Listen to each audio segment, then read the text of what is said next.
مشہور تابعی امام مسروق رحم اللہ سے کسی نے پوچھا کیا سیدہ عائشہ صدیقہ وراثت کا علم بھی جانتی تھیں؟ تو انہوں نے فرمایا مجھے قسم ہے اس ذات کی جس کے قبضے میں جان ہے، بڑے صحابہ کرام کو سیدہ عائشہ صدیقہ رضی اللہ عنہا سے وراثت کے مسائل پوچھتے میں نے خود دیکھا۔ حضرت عروہ بن زبیر رضی اللہ تعالیٰ عنہما اپنی خالہ سیدہ عائشہ صدیقہ رضی اللہ عنہما کے پاس اکثر و بیشتر دینی مسائل دریافت کرنے آیا کرتے تھے۔ اس بنا پر دوسرے صحابہ کرام ان پر رش کیا کرتے تھے کیونکہ ان سب کے نزدیک حضرت عائشہ صدیقہ تمام صحابہ سے بڑھ کر عالم و فاضل تھیں، اور حضرت عروہ بن زبیر بھانجا ہونے کے سبب بلا روک ٹوک ان کے پاس جا کر مسائل دریافت کر سکتے تھے۔ اور یہ تھے سیدہ عائشہ صدیقہ رضی اللہ تعالیٰ عنہا کی بہن سیدہ اسماء بنت ابو بکر صدیق رضی اللہ عنہا کا جو بیٹی تھی۔ یہ حضرت عروہ فرماتے ہیں کہ ایک روز حضرت عائشہ رضی اللہ تعالیٰ عنہا نے ایک ہی مجلس میں 70,000 درہم اللہ کی راہ میں تقسیم کر دیے اور اپنا کپڑا سب کے سامنے جھاڑ دیا جس میں درہم بندھے ہوئے تھے۔ ایک دفعہ حضرت امیر معاویہ رضی اللہ تعالیٰ عنہ نے شام سے 1,00,000 درہم بھیجے، رات سے پہلے سب کے سب اللہ کی راہ میں خرچ کر دیے، اور اس دن حضرت عائشہ رضی اللہ تعالیٰ عنہا کا روزہ تھا۔ خادمہ نے کہا اس میں سے کچھ افطاری کے لیے رکھ لیا ہوتا۔ فرمایا تم نے مجھے پہلے یاد کرا دیا ہوتا۔ اس طرح حضرت عبداللہ بن زبیر رضی اللہ تعالیٰ عنہما نے 1,00,000 درہم حضرت عائشہ صدیقہ کی خدمت میں بھیجے، آپ نے وہ بھی اسی وقت اللہ کی راہ میں تقسیم کر دیے۔ ایک دن سیدہ عائشہ صدیقہ رضی اللہ تعالیٰ عنہا کا روزہ تھا۔ ایک مانگنے والی نے کھانے کے لیے کچھ مانگا، آپ نے خادمہ کو حکم دیا گھر میں جو روٹی ہے اس کو دے دو۔ اس نے عرض کیا کہ شام کی افطاری کے لیے اس کے سوا گھر میں کچھ نہیں ہے، تو آپ نے تلخ لہجے میں ارشاد فرمایا یہ تو اسے کھانے کے لیے دے دو، شام آئی تو دیکھا جائے گا۔ اور شام ہونے سے پہلے کسی نے پکا ہوا گوشت بطور تحفہ بھیجا۔ خادمہ سے فرمایا دیکھا یہ تمہاری روٹی سے بہتر اللہ تعالیٰ نے انتظام کر دیا۔ سیدہ عائشہ صدیقہ رضی اللہ تعالیٰ عنہا نے اپنا رہائشی مکان جس میں رہتی تھی امیر معاویہ کو فروخت کر دیا اور اس کی جو قیمت ملی تمام کی تمام اللہ کی راہ میں خرچ کر دی۔ سیدہ عائشہ صدیقہ رضی اللہ تعالیٰ عنہا کو اپنے بھانجے حضرت عبداللہ بن زبیر رضی اللہ تعالیٰ عنہ کے ساتھ بہت لاڈ و پیار تھا۔ یہ بھی اپنی خالہ کے خلوص دل اور بڑی شوق سے خدمت کیا کرتے تھے۔ ایک دفعہ سیدہ عائشہ صدیقہ رضی اللہ تعالیٰ عنہا کی فیاضی اور دریا دلی دیکھ کر کہنے لگے خالہ جان کا ہاتھ روکنا پڑے گا۔ جب آپ کو اس بات کا علم ہوا تو بہت ناراض ہوئی، کافی عرصے تک ان سے خفا رہیں۔ یہ مجھے اللہ کی راہ میں خرچ کرنے سے روکے گا؟ بھلا یہ کیسے ہو سکتا ہے؟ مجھے اس کار خیر سے روکنے والا یہ کون ہے؟ اسے یہ بات کہنے کی جرت کیسے ہوئی؟ بڑی مشکل سے آپ کا غصہ ٹھنڈا ہوا اور انہیں معاف کرتے ہوئے درگزر کا معاملہ کیا۔ حضرت عائشہ رضی اللہ تعالیٰ عنہ فرماتی ہیں جیسے ہی آپ صلی اللہ علیہ وسلم حجۃ الوداع سے واپس آتے ہیں ان کی علالت ظاہر ہونے لگتی ہے۔ ابو خضری رضی اللہ تعالیٰ عنہ فرماتے ہیں آپ صلی اللہ علیہ وسلم خطبہ دے رہے تھے، آپ صلی اللہ علیہ وسلم نے فرمایا اللہ نے اپنے بندے کو جو اس دنیا میں ہے اور جو آخرت میں ہے وہ بتایا، اور بندے نے وہ چنا جو اللہ کے پاس ہے اور آخرت میں ہے۔ پوری مسجد بھری ہوئی، کسی کے سمجھ میں یہ بات نہیں آئی سوائے ابو بکر صدیق رضی اللہ تعالیٰ عنہ کے، اور ابو بکر صدیق بہت رونے لگے اور بہت زیادہ۔ کئی صحابہ یہ جانتے بھی نہیں تھے کہ کیا وجہ ہے، وہ کیوں رو رہے ہیں۔ آپ صلی اللہ علیہ وسلم خطبہ میں رک کر ابو بکر صدیق رضی اللہ تعالیٰ عنہ سے مخاطب ہو کر فرمائے اللہ نے مجھے نوازا ابو بکر سے، ان کی دوستی سے، ان کے ساتھ سے، ان کی حمایت سے، اور اگر مجھے خلیل چن لینا ہوتا انسانوں میں سے تو میں ابو بکر رضی اللہ تعالیٰ عنہ کو چنتا، لیکن اللہ نے مجھے اپنا خلیل بنایا ہے۔ مگر مجھے اللہ نے اپنا خلیل اور دوست بنایا ہے، اس لیے آپ صلی اللہ علیہ وسلم نے فرمایا مسجد نبوی کے سب دروازے کو بند کیا جائے سوائے ابو بکر کے۔ آپ نے فرمایا ابو بکر کا احسان میں کبھی ادا نہیں کر سکتا۔ یہ مقام ہے صدیق اکبر رضی اللہ تعالیٰ عنہ کا۔ حضرت عائشہ رضی اللہ تعالیٰ عنہ فرماتی ہیں کہ میں نے خواب دیکھا کہ 3 چاند میرے گھر میں آ کر گرے ہیں، اور وہ اپنے والد ابو بکر صدیق کو اپنا خواب بتاتی ہیں۔ سیدنا ابو بکر صدیق رضی اللہ تعالیٰ عنہ فرماتے ہیں 3 متقی تمہارے گھر میں دفن ہوں گے۔ جب آپ صلی اللہ علیہ وسلم کا انتقال ہوا تو ابو بکر صدیق نے فرمایا سب سے خیر و برکت والا چاند، پہلا چاند تمہارے آنگن میں آ گیا۔ اب ہم دیکھتے ہیں ڈیٹیل سے حضرت عائشہ رضی اللہ تعالیٰ عنہ کیسے بیان کرتی ہیں آپ صلی اللہ علیہ وسلم کی آخری ایام کو۔ وہ فرماتی ہیں کہ میں آپ صلی اللہ علیہ وسلم کی حالت کو بہت غور سے دیکھتی تھی۔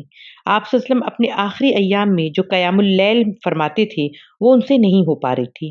وہ فرماتی ہیں کہ آپ کچھ آیت تلاوت کرتے اور پھر بیٹھ کر تلاوت کرنے لگتے، پھر کھڑے ہو کر پھر رکوع کرتے۔ عبداللہ بن شفیق فرماتے ہیں کہ میں نے حضرت عائشہ رضی اللہ عنہ سے پوچھا کہ آپ بیٹھ کر پڑھتے تھے قیام اللیل؟ عائشہ رضی اللہ عنہ کہتی ہیں نعم، ہاں، یہاں تک کہ ان کے پاس کچھ نہیں تھا امت کو دینے کے لیے، انہوں نے 23 سال میں اپنا سب کچھ دے دیا امت کو۔ یعنی آپ صلی اللہ علیہ وسلم نے اپنے آپ کو کھپا دیا۔ جب نبوت جب سے آپ صلی اللہ علیہ وسلم کو ملی تو 23 سال اس قدر انتھک محنت کی کہ حضرت عائشہ فرماتی کہ جب وہ اس دنیا سے جا رہے تھے تو آپ صلی اللہ علیہ وسلم کے پاس کچھ بچا نہیں تھا، سب کچھ کھپا دیا تھا اس امت کو دینے کے لیے۔ اور ہم گواہی دیتے ہیں کہ آپ صلی اللہ علیہ وسلم نے اپنے رسالت اور جو ذمہ داری اللہ نے ان کو عطا کی تھی اسے پورا پورا ادا کیا۔ حضرت عائشہ رضی اللہ عنہ فرماتی ہیں کہ اپنے آخری ایام میں کمزوری میں آپ صلی اللہ علیہ وسلم فرماتے ہیں کہ انا این غدن، یعنی میں کل کہاں رہوں گا۔ اور سب امہات المومنین جانتی تھیں کہ آپ حضرت عائشہ رضی اللہ عنہ کی طرف رہنا چاہتے ہیں، مگر آپ اپنی بیماری اور کمزوری میں کسی کی دل شکنی نہیں کرنا چاہتے تھے اور نہ ہی ناانصافی۔ تو وہ فرماتے کہ تمام ازواج سے کہ میں کل کہاں رہوں گا، میں کل میری کہاں کی باری ہے۔ تو تمام ازواج اس بات سے متفق ہو جاتی ہیں، جب ان کی علالت کو دیکھتی ہیں، ان کی کمزوری کو دیکھتی ہیں تو وہ اس بات سے متفق ہو جاتی ہیں کہ آپ صلی اللہ علیہ وسلم کو حضرت عائشہ کے پاس رہنا چاہیے، اور ان کے جذباتی لگاؤ کو دیکھ کر وہ سب متفق ہو کر کہتی ہیں کہ آپ حضرت عائشہ کے پاس رہیے۔ تو جب یہ اجازت دے دیتی ہیں تمام امہات المومنین تو حضرت علی اور الفضل بن عباس دونوں نے آپ صلی اللہ علیہ وسلم کو اٹھا کر لے کر آئے حضرت عائشہ صدیقہ رضی اللہ عنہا کے حجرے میں۔ آپ صلی اللہ علیہ وسلم حضرت عائشہ سے بہت محبت فرماتے، وہ فرماتی ہیں میرے سر میں درد ہو رہا تھا تو میں نے کہا میرا سر میرا سر۔ آپ صلی اللہ علیہ وسلم مسکراتے ہیں اور فرمایا اچھا، مجھ سے پہلے آپ کو اللہ بلا لے گا تو آپ کے لیے میں تو مغفرت کروں گا، یعنی تو اچھا ہی ہے آپ کے لیے کہ اگر آپ کا اسی بہانے یعنی آپ کی موت ہو جائے تو میں آپ کے لیے مغفرت کروں گا، میں لحد میں اتاروں گا۔ تو حضرت عائشہ رضی اللہ عنہا فرماتی ہیں میں ہمیشہ کی طرح آپ صلی اللہ علیہ وسلم پر اپنا بہت حق جتا کر فرمایا ہاں، تاکہ آپ کو کہیں اور جانا ہو یا پھر آپ نئی بیوی لے کر آ جائیں میرے حجرے میں۔ پھر کہتی ہے ہم دونوں پھر ہنس پڑے۔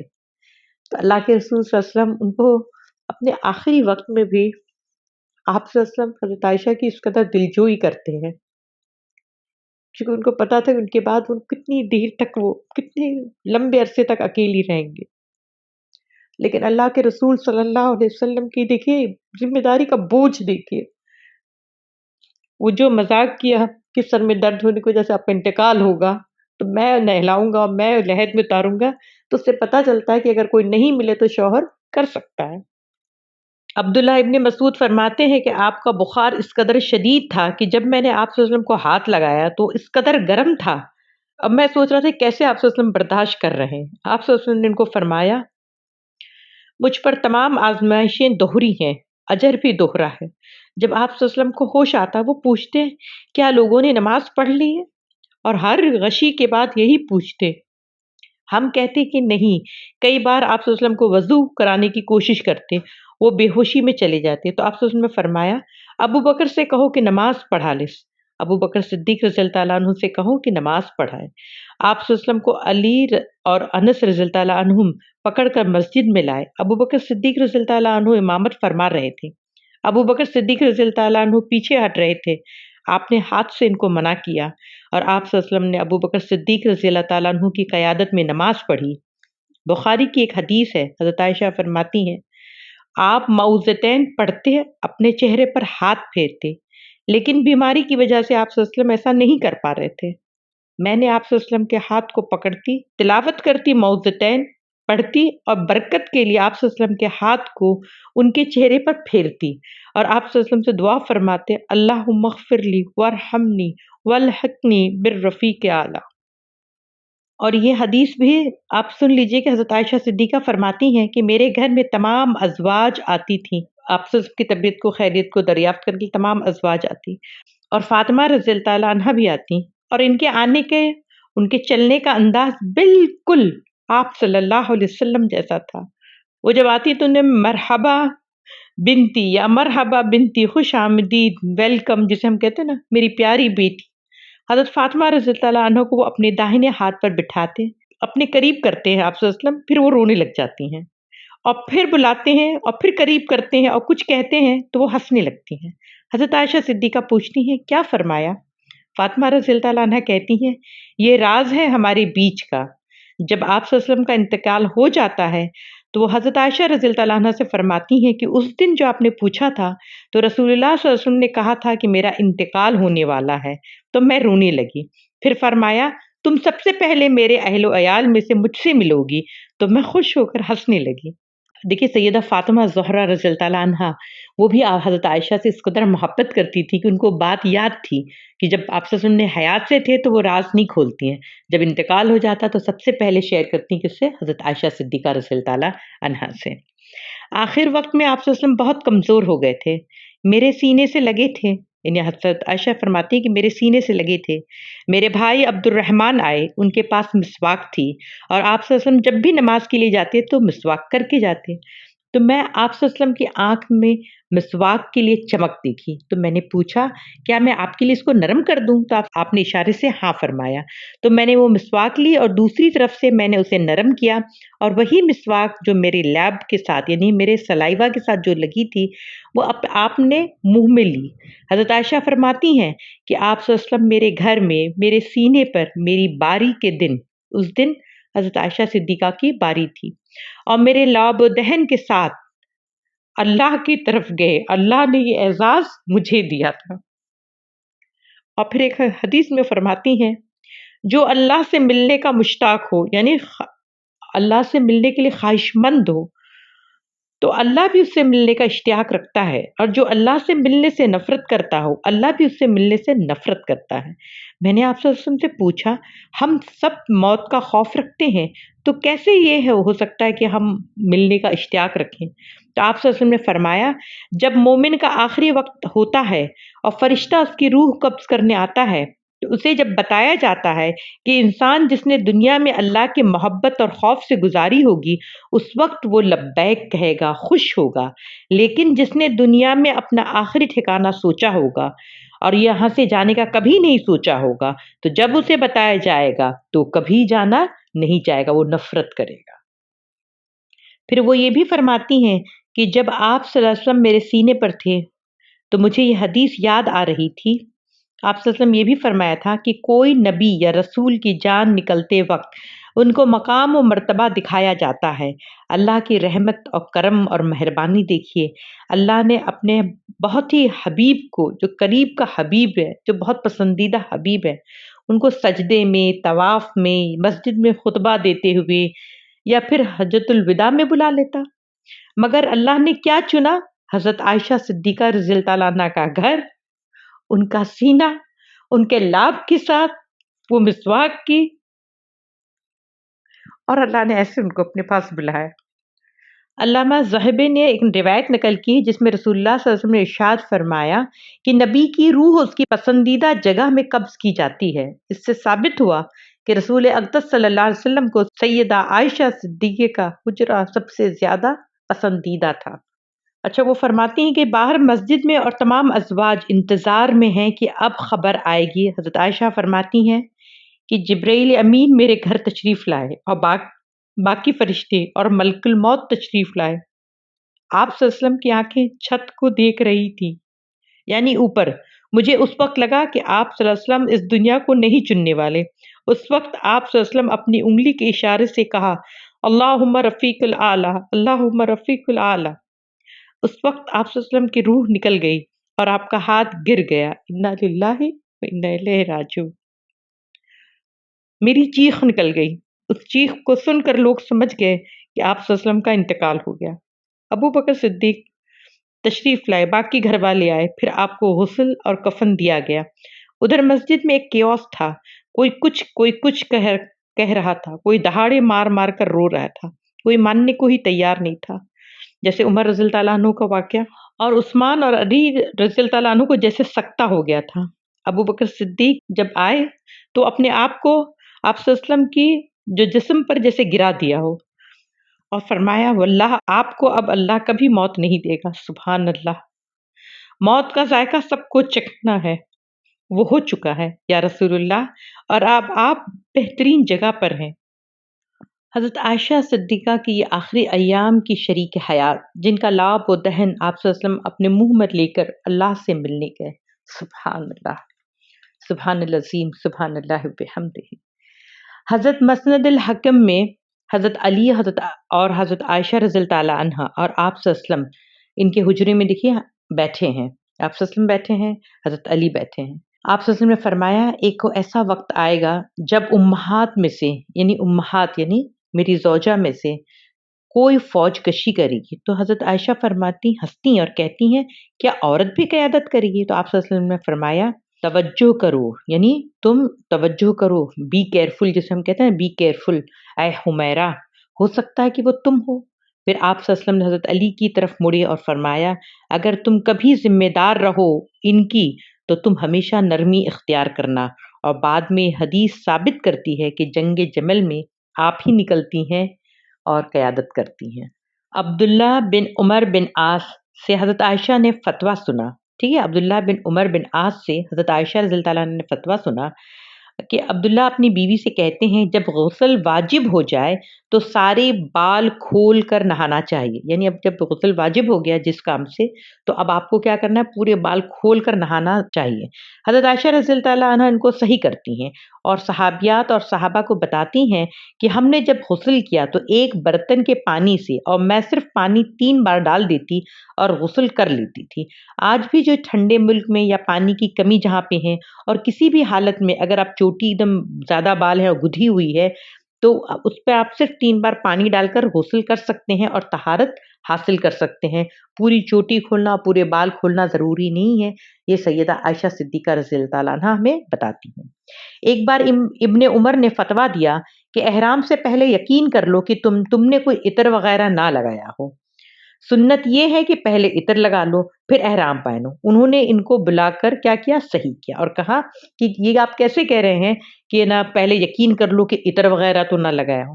تو وہ ان کو صحیح کرواتی ہیں اور وہ کہتی ہیں یہ میں تھی جو عطر لگاتی تھی آپ صلی اللہ علیہ وسلم کو، اور وہ بعد میں احرام پہنتے تھے، اور اس کے بعد ابن عمر نے اپنے فتوے کو صحیح کیا، رجوع کیا۔ بدر الدین زرکشی نے 200 پیج کی کتاب لکھی ہے کہ کیسے حضرت عائشہ صدیقہ رضی اللہ تعالیٰ عنہا نے کہاں کیسے انہوں نے صحابہ اکرام کو صحیح راستہ اور صحیح بات بتائی، جس میں انہوں نے صحابہ اکرام کی تعلیم و تربیت کا اہتمام فرمایا۔ حضرت عائشہ صدیقہ کی ایک اور خصوصیت یہ ہے کہ وہ جو حدیث بیان کرتی ہیں وہ ڈائریکٹلی ہیں، اور آپ صلی اللہ علیہ وسلم کو دیکھتے ہوئے عمل کرتے ہوئے اس میں شریک ہیں، یا پھر ڈائریکٹلی آپ صلی اللہ علیہ وسلم سے سنتی ہیں۔ جبکہ ابو ہریرہ رضی اللہ تعالیٰ عنہ اکثریت میں اور کسی صحابہ کے تسلط سے وہ سنتے ہیں، وہ کچھ تو وہ ڈائریکٹلی وہ بھی کرتے ہیں لیکن کچھ تو کسی صحابہ سے کوٹ کرتے ہیں، تسلط سے بیان کرتے ہیں۔ ابن عباس میں بھی یہ ہے کہ وہ اپنے خالہ کے تھرو اور کسی سے لے کر بیان کرتے ہیں، لیکن حضرت عائشہ رضی اللہ تعالیٰ عنہ کی حدیث ڈائریکٹ ہے۔ حضرت عائشہ رضی اللہ تعالیٰ عنہ آپ صلی اللہ علیہ وسلم کے انتقال کے بعد سیدنا ابو بکر صدیق کی خلافت جو صرف 2.5 سال کی تھی اس میں، لیکن حضرت عمر رضی اللہ تعالیٰ عنہ کے 10 سالہ خلافت میں آپ دیکھیں گے کہ ان کے علم کا حلقہ بہت بڑا ہو جاتا ہے، اور خود عمر رضی اللہ تعالیٰ عنہ جو ہے ان سے مشورہ کرتے، ان کے فتوے لیتے۔ حضرت عائشہ کا علمی حلقہ بہت زیادہ وسیع ہوا تھا خلافت عمر رضی اللہ تعالیٰ عنہ کے دور میں اور عثمان رضی اللہ تعالیٰ عنہ کے زمانے میں، اور یہ دونوں خلیفہ کے زمانے میں جب ازواج مطہرات حج کرنے جاتی تو سیدنا عائشہ سب کو لیڈ کرتی، سب کو لے کر جاتی، اور ان کی قیادت میں آپ جو ان کا خیمہ، طواف، سعی، نہر، یہ سب کا خاص وقت ان کا خیال رکھا جاتا کہ امہات المومنین پہلے کر لیں پھر سارے لوگ کریں۔ اور آخر میں سیدنا عمر رضی اللہ تعالیٰ عنہ جب شہید ہوئے تو وہ اپنے بیٹے کو بھیجتے ہیں اجازت لینے کے لیے کہ میں آپ صلی اللہ علیہ وسلم کے پہلو میں، اپنے ابو بکر صدیق کے پہلو میں دفن ہونا چاہتا ہوں۔ تو آپ جب سنتی ہیں تو آپ اجازت دیتی ہیں اور فرماتی ہیں کہ وہ میری من پسند جگہ تھی، میرے محبوب شوہر اور میرے شفیق والد کے پہلو میں، مگر یہ عمر رضی اللہ تعالیٰ عنہ تم ہو جسے میں اپنے اوپر تمہیں فوقیت دیتی ہوں، بہت ہی فراخ دل، کھلے دل کی، اسی لیے آپ یعنی حضرت عائشہ صدیقہ کی جو آخری آرامگاہ ہے وہ جنت البقیع میں ہے. اللہ ان کو ان کی من پسند جو جگہ تھی اس سے بھی بہت زیادہ رحمتیں نازل فرمائے کہ ان کا دل خوش ہو. اچھا، ام المومنین سیدہ عائشہ صدیقہ رضی اللہ تعالیٰ عنہا نے 17 رمضان المبارک بروز منگل 58 ہجری کو 66 سال کی عمر میں دائی اجل کو لبیک کہا اور جنت الفردوس کی راہ لی. انا للہ و انا الیہ راجعون. آپ کی نماز جنازہ ابو ہریرہ رضی اللہ تعالیٰ عنہ نے پڑھائی اور دفن کرنے سے پہلے عبداللہ بن محمد بن عبد الرحمن بن ابی بکر صدیق اور عبداللہ بن عبد الرحمن بن ابی بکر صدیق قبر میں اترے اور اپنے ہاتھوں سے ام المومنین کو لحد میں اتارا. اللہ ان سے راضی اور وہ اپنے رب سے راضی. ام المومنین جو تمام مومنوں کی ماں، بے مثال انہوں نے اپنے علم کا، اپنے وراثت کا خزانہ چھوڑا ہے. دیکھیے، حضرت عائشہ صدیقہ رضی اللہ تعالیٰ عنہ علم نبوت کی اصل وارث جو تھی حضرت عائشہ صدیقہ کو ملی ہے تو مبالغہ نہ ہوگا. وجہ یہ ہے کہ حضرت عائشہ اپنے والدین کے گھر سے پڑھنا لکھنا سیکھ کر آئی تھیں، انٹلیکچوئل ذہن رکھتی تھیں اور وہ فوراً سے چیزوں کو سیکھ لینا، اخذ کرنا آپ صلی اللہ علیہ وسلم اور حضرت عائشہ کا دن رات کا ساتھ تھا. اور دن میں بھی جو مسجد میں ایکٹیویٹی ہوتی تھی اس کی خبر ان کو رہتی تھی کہ وہ سب سے کلوز تھی، سب سے نزدیک تھیں اور وہ سیکھتی رہتی تھیں. اور آج کل کی جو سائنٹیفکلی اپرووڈ ہے کہ جو بچپن میں آپ سیکھ لیں وہ ذہن آپ کا بن جاتا ہے، وہ ایک خالی سلیٹ ہوتی ہے، اس میں جو بھی نقش ہو جائے گا وہ ہمیشہ کے لیے محفوظ رہ جاتا ہے. تو اس لیے آپ اندازہ کریں کہ ایک ایسی قوم جو گمنامی سے نکل کر دنیا کے طول و عرض پر چھا گئی، انسانی تاریخ کو بدل کر رکھ دینے والی قوم بن کر جو ابھری، یہ عرب، رسول عربی کی قیادت میں جتنے بڑے جو سید العالم ہے اور جتنے اسلامی اسکالرشپ کی قیامت تک کے لیے جو بھی اسکالرز آئیں گے ان سب کے سردار وہ سب کے سب ینگسٹرز تھے، یعنی کم عمر کے لوگ تھے جنہیں آج کے لوگ جو ٹین ایجر کہتے ہیں. تو سب کے سب جو سید الاسکالر تھے، سید یعنی لیڈرز کہے جاتے ہیں، تو جتنے قیامت تک کے آنے والے اسکالر ہیں ان سب کے جو سید تھے وہ یہ ینگسٹر تھے جو ٹین ایجر تھے. آپ دیکھ لیں زید بن ثابت رضی اللہ تعالیٰ عنہ کو علم وراثت اور کئی زبانوں کے ماہر تھے یہ زید بن ثابت، اور صرف 11 سال کی عمر میں یہ سارا کچھ علم وہ حاصل کرتے ہیں. 13 یا 14 سال کی عمر میں آپ صلی اللہ علیہ وسلم کی زبان سے علم فقہ کی سند حاصل کی. اسی طرح معاذ ابن جبل وہ بھی صرف 12 سال کی عمر میں اسلام قبول فرماتے ہیں اور رسول اللہ صلی اللہ علیہ وسلم نے فرمایا تم میں حرام اور حلال کو سب سے بہتر معاذ بن جبل سمجھتے ہیں. اور ہماری ماں سیدنا عائشہ صدیقہ رضی اللہ تعالیٰ عنہا، آپ کی محبت اور ہم سب کی شفیق ماں جس نے سب کی جھولی بھر بھر کر علم کے خزانے لٹائے، وہ بھی سب سے کم عمر تھی. یہ تھی ہماری ماں سیدہ عائشہ صدیقہ رضی اللہ تعالیٰ عنہا. اب انشاءاللہ ہم اگلی نشست میں ہم ملیں گے حفصہ بنت عمر ابن الخطاب رضی اللہ تعالیٰ عنہا سے. آپ لوگ اپنا بہت خیال رکھیے گا، جڑے رہیے، بنے رہیے. فی امان اللہ.